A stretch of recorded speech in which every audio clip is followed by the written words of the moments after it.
All right, folks, welcome to the first ever SEC Breakdown. Myself and Chad Neipling extremely excited to get this thing going. We are just about 6 or 7 weeks out from football season, just completed SEC Football Media Days, and we are pumped and ready to bring this to you twice a week. Podcast version, here we go. Chad, thanks so much for jumping on board with me and getting this thing ramped up. About time, right? It's been coming for a while. So I think we've talked, me and you have talked now for probably the last couple of years about trying to get together and collaborate on something. And finally, it's here. Working with the guys at V Sporto has opened up an opportunity and a doorway for us. So let's roll with it. Let's talk some SEC. Definitely. So you guys are going to find out in the next several weeks what we're all about as we get this thing underway. So we're going to be talking SEC football from every conceivable angle. So let's get started with the just completed 4 days of SEC Football Media Days, Chad. So I'm going to simply throw it out there. What caught your ear? What came out of any coach's mouth that really resonated with you? There were several topics. If you look around SEC Media Days, of course, Spurrier with his 7-6 cartwheels joking. Butch Jones fired back pretty quick. He had a quip to come back. Outside of that, I feel like, Les Miles today kind of insinuated that Jennings and the situation with those guys possibly being able to come back to the team. So for me, that was kind of something that, we figured people joke about, with guys getting in trouble at LSU and then they're getting back on the team. So it seems as though there may be some truth to that. You take a look around. Pinkel, of course, addressed a lot of issues with his guys. Matty Mock having to be relied on as more of a leader this time around. There are going to be some deficiencies there at Missouri, but they've had the benefit of the doubt for the last couple of years, and they've showed up in the SEC championship game. So, a lot of takeaways. Is Tennessee ready? That's the big thing. Are they ready to step up? They're going to have a lot of youth on the field again this year. But I don't think it can be an excuse. I think it was somewhere in the neighborhood of 64% of that team have only played 1 year of college football or less. So that's a pretty staggering stat that Butch Jones threw out in the big room. So I look at that. I look at Hugh Freeze taking the stance for his state and not trying to really be so much of a politician, but he was taking a stance for the Confederate flag and the impact there in Mississippi and his students. Mullen, on the other hand, shied away from that. And then, of course, you had Shoegate. So everybody was showing up in something. So, there were several takeaways from it that you could go with. But, for me, I think in certain situations I left with more questions, specifically Alabama. For Alabama, I kind of look at, 9 guys coming in on the offense. You've got to find a way to get guys intermixed. OJ, Drake, things of that nature. I felt like there were more questions leaving that particular media conference just because of the fact that Saban. He's got some things to fill. He's got some voids. And I felt like this year, probably the biggest storyline, Mark, coming into this is the SEC on the defensive this year? Are they on the ropes? Thanks to Dan Wolken in his article at USA Today. So, I feel like there's some of that. And, of course, the biggest headline coming out was Saban making excuses for the poor action there against Ohio State in the first ever playoff. So those are some of the takeaways and some of the highlights.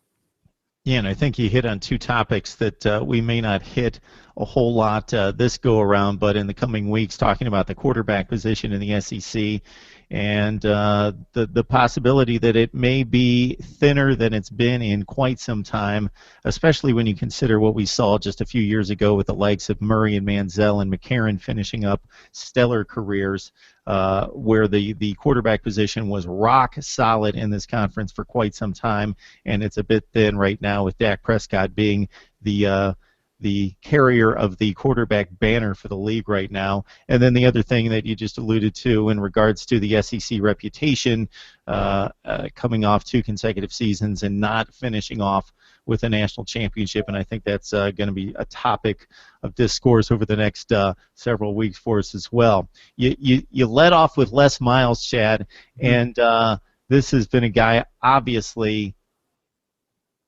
you established the name Mad Hatter for a number of reasons on and off the field. Off the field, it's been that he's shot off at the mouth and he's entertained us. Not so much this time around, but he did come ready, and this has been kind of a theme from the last few years. And I don't know if this is to combat some of the criticism and some of the disappointment over specifically losing 5 games this past year, 3 the year before. But he was ready with some numbers in regards to how many NFL draftees he's lost, and more than anybody in the country, underclassmen that have left the program and moved on to the NFL. So he was ready with the stats and had them all lined up in terms of what LSU's lost in recent years. That, and he pretty much gave us a roster breakdown at the very beginning of his opening speech. He didn't leave a lot of time for media to get his questions in, and people like to reference him as being the Mad Hatter and kind of being out there a little bit. And I've had the opportunity to sit in a room with him and talk to him before, and he's really not all that crazy in person. He's actually really kind of a savant when it comes to football, and he knows his players.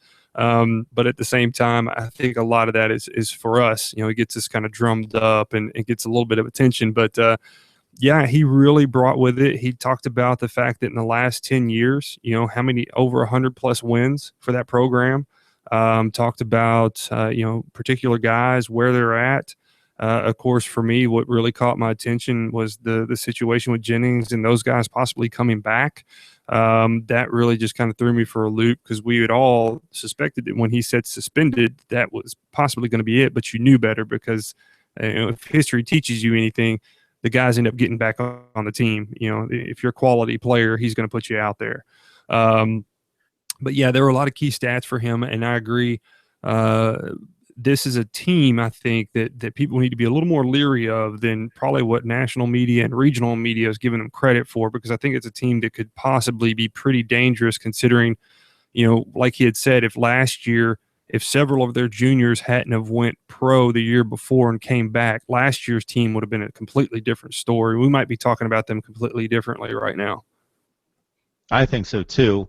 I definitely think this team is rock solid across the board. I know that there are a few possible gaps along the offensive line, but that they are just sold out across the board. Especially, I love the defensive backfield. I know that there's talk from Florida and there's talk from Georgia about having the best secondary in the conference, if not the country. I would opt for LSU with a slight edge to Jamal Adams and company.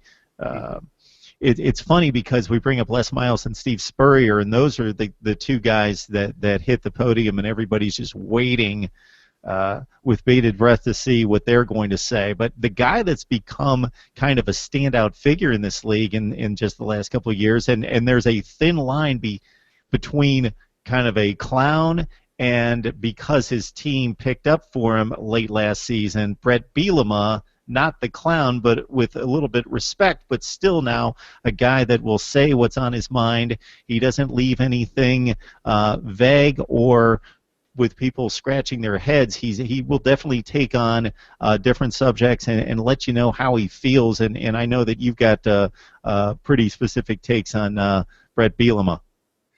Yeah, his comments went viral pretty much instantly when a reporter asked him about taking the knee in the Texas Bowl versus Texas, and how he had explained it to him as being almost erotic, and that just went viral. So that was, you're going to get one quip out of him at least. And then what was it last year? He talked about Bijan Jackson and him having such a big quote unquote ass.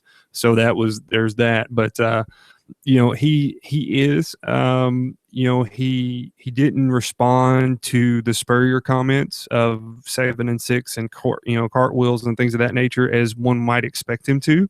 I expected him to actually be a little more colorful, but he came out with the, I respect my elders. I was taught not to say anything. So, he didn't go at him as I thought he would. Matter of fact, he kind of really embraces Spurrier.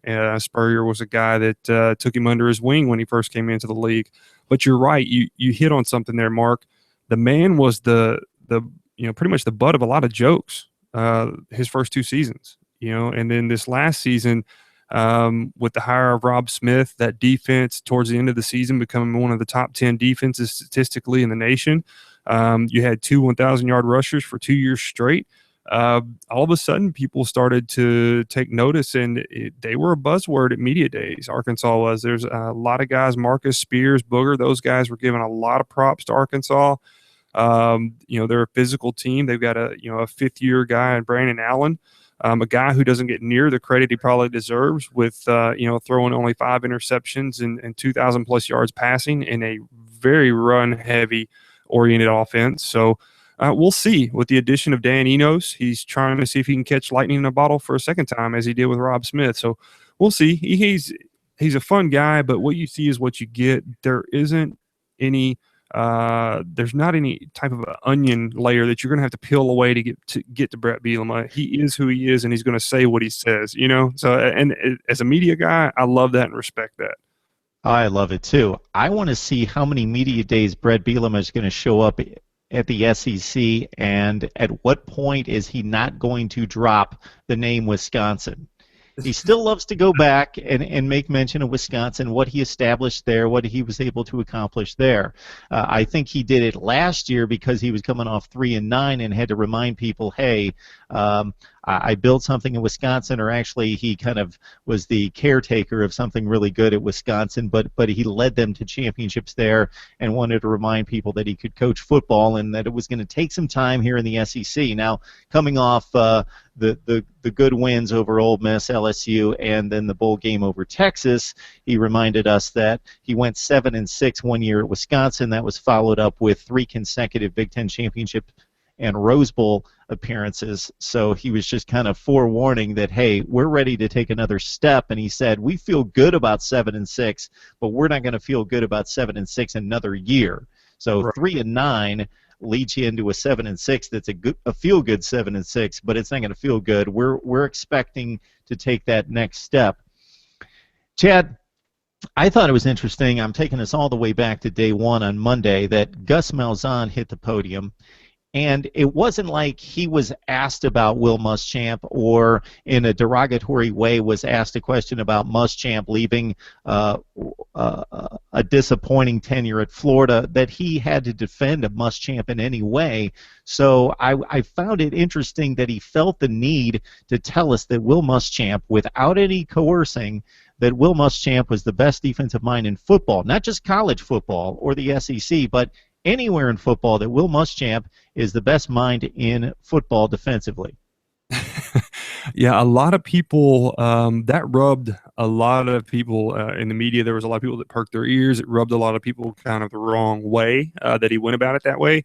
But that being said, Gus had a particular air and confidence about him that he didn't have last year. And maybe that had a lot to do with the fact that, last year coming into media days, the issue with Marshall had just happened right before. And that was pretty much the main thing he was getting questioned about. This year, it was really about, how is he going to progress forward? And Muschamp, of course, is his go-to. It's his, it's his lucky penny, as it were. I mean, that's what he's banking on, is that Muschamp can get this defense in order. Now, the guys have bought into it. From what he had talked about, did he have to go into such an extreme about how highly he thought of him? I don't think so. I think we kind of got that in the first few sentences without him having to actually make the statement that he felt that he was the best defensive mind in all of football. But, the guys are there. There's talent there.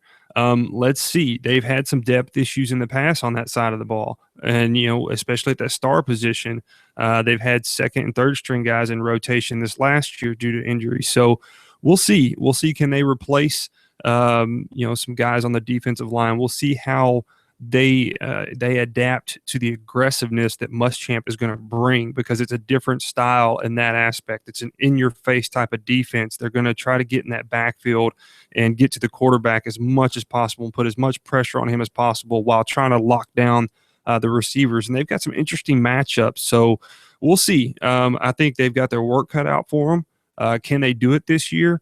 I'll be honest with you, Mark. A couple stops last season, and we'd be talking about Auburn being in the SEC championship game. So that's all it's going to take with that type of offense they've got. Yeah, and it's easy for people on the surface to look at what Will Muschamp failed to do and accomplish at Florida and forget what a great defensive coordinator he's Mhm. been at 3 stops. Uh, and the one thing that kind of didn't bother me, but seems a bit thin in regards to resting hopes on a defensive change there at Auburn. In addition to Muschamp, is that I understand they've got two really good defensive tackles in the middle. Chris Frost leads a very good linebacking core. The secondary, they bring in a number of transfers. Um, Defensively, Trey Matthews being the one headliner, and then also Blake Countess from Michigan. So I think they're going to be better across the board. But in terms of establishing a pass rush that was non-existent last year, a lot is expected of Carl Lawson. Now, teams that can consistently get to the quarterback have 4 and 5 and 6 guys that can do so. Um, to varying degrees, and it just seems like in listening to Malzahn that they're banking a little bit too much on Carl Lawson. I know he's a tremendous athlete, and I know that down the stretch of his freshman year that he teamed with Dee Ford to make that a respectable SEC defense and allowed the offense to do its thing and get them to a national championship game. But I just think that they're pinning a lot on a guy that's tremendous talent, but he's played 4 or 5 really good games in the SEC. Yeah, I think you're gonna have to really come with it this year. But you know what though, the schedule for them is a lot more favorable than maybe last year. So I think that works in their hand. I think that Auburn, they start the year out with a Louisville game. That'll be interesting to see how that, and that's going to test that defense early on.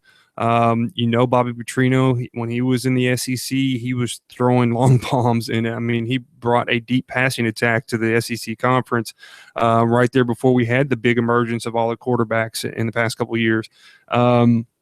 Then you turn around and you look at the fact that the Iron Bowl is going to be in their favor this year. Of course, their non-conference games outside of Louisville really not that bad. So I look at them, and of course they've got Georgia, the Georgia game, and depending on how Georgia does, we'll see. But Georgia always has a tendency to have all the hype going into the football season, and they always have a tendency to drop a game. So we'll see how they do down the stretch. They have quarterback questions as well. So they do have some receivers, and of course Nick Chubb, the Heisman Trophy candidate, we've got to believe going into later in the season. So we'll see, man. I think for me, Mark, the Auburn. They're just going to Muschamp's really going to have to earn his pay grade, even though he's earning over $3 million as a defensive coordinator due to his buyout from Florida, as well as what he's making from Auburn combined. So we'll see. I think he needs probably another year of recruiting, but they did address some needs in the offseason, so we'll see how quickly he can get him coached up. Yeah, and then you got Mark Richt, who these days he's been around for so long, and he's not necessarily the kind of guy that's going to steal headlines. And despite some criticism over him continuing to lose 2 and 3 games a year, which there should be no shame in that, but still not quite grabbing the brass ring. Of course, his best chance was in 2012, but Mark Richt took the podium. He was asked about criticism. He doesn't seem to bother him because he understands that goes with the deal, and he learned that a long time ago from Bobby Bowden that you got to have thick skin in college football, and especially if you're going to be in this league. But he was very honest about his quarterback situation and that they're going to have to take full advantage of every practice, 29 practices going through the course of August to determine who's going to be the best guy to put under center for week 1. Now, fortunately, they don't have to break in against a Clemson like they've had that home and home series the last few years, so Georgia can kind of ease into it for a couple weeks before they hit anything difficult in conference play. But that quarterback situation up for grabs. They bring in the kid from Virginia, but Richt was very honest in saying, hey, he doesn't have a grasp of the offense. He's still actually in Charlottesville taking summer school classes. So the Georgia quarterback situation up in the air. Yeah, and here's the thing. Having that up in the air, and then you take a look at their schedule. Of course, they start out with ULM at home, Monroe game. They go on the road to Vanderbilt. They've got South Carolina at home. They get Alabama at home. They have to travel to Neyland this year to a Tennessee team that is, from everything that's been ranted and raved about this week, they look like they could be the team to be number 2 in the East, based off of this week's standings. And then of course you had they've got Missouri coming in. They've got to go to Jacksonville, of course, to play the neutral site game at Florida. They get Kentucky at home. They have to travel to play Auburn. That game is probably going to be redemption for last year's loss, where they beat Auburn 34-7. So I expect that one to be a loss for them. Then, of course, Georgia Southern, Georgia Tech to end the year. The schedule is very favorable for Georgia at the end of this when you look at it. They get some of the big hitters at home, with Alabama coming in at home. The 2 main games that they have to worry about really is going on the road to Tennessee and going on the road to Auburn. If you can get through those 2 games, or at least split them, you're going to be looking pretty good. Let's face it, this year, I just don't think that Missouri is going to be the team that we've seen the last couple of years. I'm curious if the recruiting may have dried up for Pinkel, with having to replace guys on the defensive side of the ball. So I think Georgia's going to be in a good place. The quarterback here for Georgia, the thing about it is that he doesn't have to feel like he has to be 100% responsible for the offense, because he's going to have some great runners behind him to help take that load off. Yeah, and before, Chad, I'd like to look at the media vote, but I've got a couple other coaches I'd like to hit real quick. I find it interesting that Hugh Freeze hits the podium, and he's done this each year, that he brings a bit of an edict to the podium. He really wants to talk to you and talk to SEC fans about the total program and the total athlete that he's trying to develop. So he's not just talking about football. He loves to establish, this is what I'm here to do at Ole Miss, and I know that I have to win games and hopefully win championships. And it's not that he's brushing that off to the side. I think the recruiting rankings and the win totals ascension each and every year attest to his devotion to football. But in addition to that, he's very plain speaking about what he believes in, his core values, as he calls them, and what he wants to instill in the young men as being productive citizens, as being men of faith, depending on where they lean in terms of that, but also looking at careers, looking at planning their life down the road, and that he wants them to leave Ole Miss and be young men that he can be proud of having coached years later. Yeah, I looked at that today, and I was really impressed with him. He seemed a lot more comfortable today, Mark, up on the podium than he did, last year. He seemed a lot more confident as well, a little more loose. But he's a philosophical kind of guy. You got that from him today. You kind of, as you said, he brought his edict, but he really did. He's very philosophical. He's very passionate about what he does.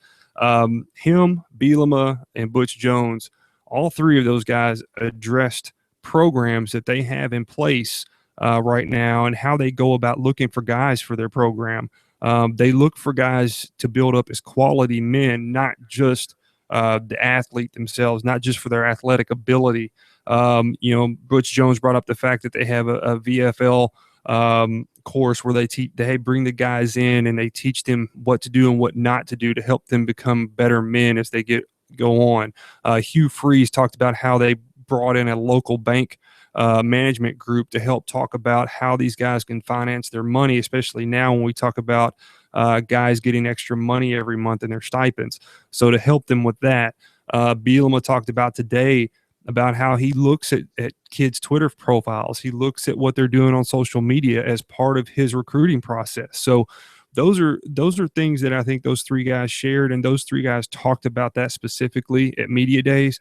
And Hugh Freeze really today, again, going back to him standing up and taking a voice in the removal of the flag in the state and not wanting it there on campus and things of that nature. Again, high character guy, has done it on the recruiting. Last year, if Treadwell hadn't went down in the Auburn game, we might be talking about Ole Miss a whole lot differently than we are right now. And they were that close. Let's be honest with you. Just a couple more games. If they'd have beat Auburn, Mark, we've been talking about Ole Miss and them possibly being in the 14 playoff. So big picture for them, but I think they've got a lot going on dealing with Tunsil and the Miller situation. right now, but they've get Treadwell back. They've got Kelly Buchanan at the quarterback spot. They've got to find a runner. He talked about that. If they can do it, Ole Miss is going to be dangerous this year. And I think that's something that we're going to have a whole lot of fun diving into in the next few weeks is Ole Miss's personnel, especially on offense, because I want to have some questions answered for me. I know that they've recruited well. I know that they've got a heck of a competition at quarterback. Freeze mentioned coming out of spring camp that Buchanan had a slim edge, but that means basically nothing at this point because it's all going to come down to August. Kevin Sumlin has become kind of a rock star in this league very quickly. They've got the big brand new stadium upgrade. He, of course, was the coach for Johnny Manziel, who owned this league from an attention-grabbing standpoint, and he's recruited off the charts. The wins have not necessarily followed, but he's won enough, especially what they've been used to in College Station for the last decade or two. He talked about, I thought this was the statement that just speaks to the personnel and his expectation of marrying a young defense with a defensive genius in John Chavis and what the possibilities could hold, because he mentioned we went into that bowl game with West Virginia, and I'm looking at two safeties who were freshmen, looking at all three linebackers, true freshmen, and of course my stud Myles Garrett, for all that he did last season, still coming off just his first campaign in the SEC, and who knows how much better he could get. And then you bring in John Chavis, and I thought it was funny that somebody opened up the questioning with saying, you know, did you have it in mind that this was the guy that shut you down 3 times and he's not? No, I don't. It wasn't a kind of statement. It was, yeah, I was stealing this guy away from LSU. That was definitely what I had in mind. And with all the points that they've scored at Texas A&M, and especially with Johnny Manziel at quarterback, LSU has been the one team that has had their number on defense, not allowing more than 20 points in the 2 Johnny Manziel years or the year with Kyle Allen at quarterback against Texas A&M. So John Chavis in the fold, very young defense, but a very talented defense, especially if you just zero in again on those recruiting rankings. So they've brought him in by droves defensively. This is the team based on the quarterback and the depth and skill at wide receiver, and then the potential on defense, marrying the defensive talent with the coordinator, that intrigues me more than any team in the league. Yeah, I look at A&M as a possible, again, I talked about LSU being a team that you shouldn't overlook. This is another situation. I think A&M is a team that you definitely shouldn't overlook. You've got 3 returning guys on the defensive line. Of course, you know what you've got in the secondary. You're bringing back, again, a young group of guys in linebacker. But now you're going from a, more of a zone read type of defense that A&M had last year to now it's going to be an in-your-face type of defense under Chavis. Completely different, going to be a lot more physical. That's what I'm curious to see, is how this A&M defense adjusts to that physicality that he's going to preach and that philosophy, how that's going to hold up come October, November. Yeah, they're young. They've been stockpiling a lot of talent on A&M. We know the firepower they've got on offense.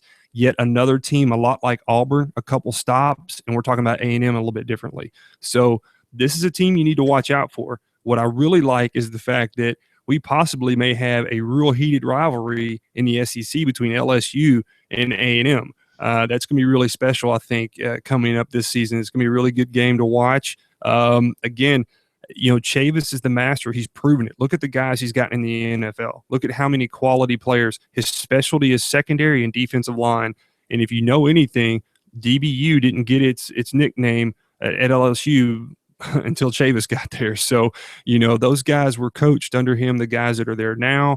So I look at that. Texas is full of talent. Texas, the Longhorns are no longer the big name in that state. A&M being in the SEC is pretty much being able to go out and get who they want. So I think, things are coming. This is the year. If you want to beat A&M, you better beat them this year, because once he gets another recruiting class under his belt, you better watch out. All right, you're listening to the SEC Breakdown with Chad Neipling and yours truly, Mark Rogers. So we've got a ton of good stuff coming up in the next few weeks. I did want to get to this media vote, Chad. Yeah. Because I find this interesting, and this was all over Twitter as well. The the attempt to understand how Auburn gets selected to win the SEC while Alabama is picked by the media to win the SEC West. So I don't know if people were just not understanding the voting process, or they were just playing dumb, or what the deal was. But let's run it down here in the West. We've got Alabama picked by the media. Actually, Auburn was the selection, even though they did have the 108 first place votes. So again, no, did I have that right? I'm sorry. Let's start over here because it's a bit confusing. Alabama finished first in the voting overall, although Auburn had more overall number one votes. So it's Bama 1, Auburn 2, LSU 3, Arkansas at 4, then Ole Miss, Texas A&M, and Mississippi State. Correct. Your thoughts on this one? You know, I was scratching my head because this is not how I voted. I will tell you that. I actually voted Auburn at 1, Bama at 2, Arkansas 3, LSU 4, and then right on down the line there from the rest on down is how I had it. Ole Miss, A&M, and Mississippi State. And that being said, this is a prediction. It's so hard. The SEC West, in my opinion, you literally could make an argument for any one of those 7 teams to be in the SEC championship game right now, except for maybe Mississippi State, because I think they have the biggest uphill climb out of any of the 7. That being said, how does Alabama get the lead in the West, but yet in the championship game, Auburn is the one they have winning the championship game? It's just, to me, I don't know. I really don't. I don't know. It's a drag and drop is what you do. You go in there and you drag and drop the names, and you have maybe some votes didn't get finalized. I don't know, Mark. I'm just guessing. I have no idea. Okay, you were there last year. Now, I would go back to the prehistoric days when I was there, and we were doing it. I don't even remember how. I was there 7 straight years back, going into the early 2000s. So this is what I'm guessing. I'm guessing that whomever was picking Alabama to go to the SEC championship game, win the West, go to the title game, a large proportion of those people were picking them to lose the SEC championship game, while just about everybody that picked Auburn to go to the SEC championship game was picking them to win. That's the only way I can make any sense out of this, with Auburn winning the overall SEC championship vote and Bama winning more votes to get to the Western Division side and getting to Atlanta. That's the only way I can figure that out. And of course, we're going to have our picks once we get close to the season and all of that. Just wanted to get your take on the media vote. Then of course, in the East, Georgia, despite the uncertainty at quarterback, they were an overwhelming pick to win the Eastern Division over Tennessee. Mizzou, again, Gary Pinkel, he said, I'm feeling pretty bad, tongue-in-cheek about finishing whatever it is, and even said, you guys are going to have to tell me because I have no idea what you guys ever pick us. And somebody had to let him know it was 4th place last year. It was 6th place the year before, when they finished with only 1 loss before the SEC championship game. So anyway, the media says Georgia's 1, Tennessee 2, Mizzou 3, South Carolina, Florida, Kentucky, and yes, Vanderbilt. Yeah, and that's pretty much about what I went with there too, as far as my vote was concerned. Here's the thing, Pinkel did say that, and that was Bob Holt, who works with the Arkansas Democrat Gazette, that had to tell him that Bob Holt is a guy that's been at media days probably since it's been around, but he has his own seat with a name tag on it, dinosaur. But that being said, the Georgia, with the overwhelming, but think about it, Mark, it's that way every year. For the past couple of years, the nod has been given to Georgia. It's pretty much since Urban Meyer left Florida, and the nod has been given to Georgia, but they, for whatever reason, they dropped the ball. Missouri has not still earned the respect. I think that's the bigger storyline, is the fact that even though they've been to the title game twice, the last 2 years back to back, they still don't have the respect. And you hear people say, well, they've got to win it. Well, last year it was like, well, let them get back to if they can get back to it, then yeah, they've got respect. Well, now now they've got to win it. So it's like, how many times are we going to come up with excuses for them? I just don't think that we're at the point yet where we're ready to accept Missouri, and you can tell by the voting. Georgia's the safest pick. There's no question about that. Mhm. Nobody can see them catapulting down to fifth place in the SEC Eastern Division. They're going to go there 9-3 minimum. It would be difficult to imagine that they're going to do any worse than 9-3, or they could go 11-1 or 10-2. But they're going to be a safe 9-3 at least. Therefore, most people are going to go the safe route. They're not yet ready to anoint Tennessee because they haven't done it on the field. Yeah, they had the 4-1 down the stretch, but that was against the likes of Kentucky and Vandy and an Iowa team that they outclassed in the bowl game. So Mizzou, yeah, I guess they're going to have to prove it a third consecutive year, and it's not like they won a four-way tie at 5-3 to get into the championship game. They went 7-1, and then they went 7-1. So that's a pretty sparkling 14-2 over the last 2 years, and I know that they've been fortunate not to have played the heavyweights in the West. The schedule's been a little light by SEC standards, but still, they've beaten the team in front of them. And then South Carolina and Florida looking to earn some respect. Now, I don't know if you've got the answer to this, Chad, but are these votes, are they public? Do we know who made these votes? Because we've got a lone Kentucky vote. No, they're not public. Would They're love to know anonymous. that. Yeah, they're 100% anonymous, but it's by the 1,200 plus media members that were there. And I thought that was pretty funny. Kentucky got one lone vote, to be in the SEC East division champion. So I thought that was pretty funny. Arkansas got that last year, by the way. Arkansas got one lone vote, and that was like the taboo story at media days. Everybody was running around trying to find out who it was that cast that vote. So.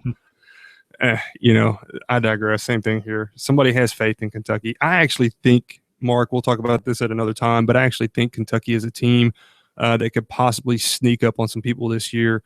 They've got a lot of their games at home. They have a big time opportunity early on against the South Carolina to kind of wreck things in the East. Yeah, they do. They won a couple games. They did what they needed to do out of conference, so they almost got to become bowl eligible. Missed it by one game at 5-7, and of course, Mark Stoops, inheriting shambles of a program, has been able to elevate it with a couple back-to-back top 20 classes. So we can expect good things out of Kentucky, hopefully starting this year. All right, brother. I think we've done enough damage on this one. Yeah, I'm good with that. I think we've done good. SEC Breakdown. You guys look for us on Twitter. Look for a website coming up soon, secbreakdown.com. We'll be putting out a lot of stuff. And, of course, check us out. Try to find us on iTunes. As the show goes along and those things get progressed, we'll let you know exactly where to go. And you'll be able to click on all the links and get all the information. We're going to be basically a digital source for you and your SEC needs and news. And, of course, me and Mark will have guests on. We'll get into a lot more in-depth discussion as we go along, as we get closer to the season. This is just perfect timing right here at the end of media days. It gave us something to just fly off the handle with, Mark.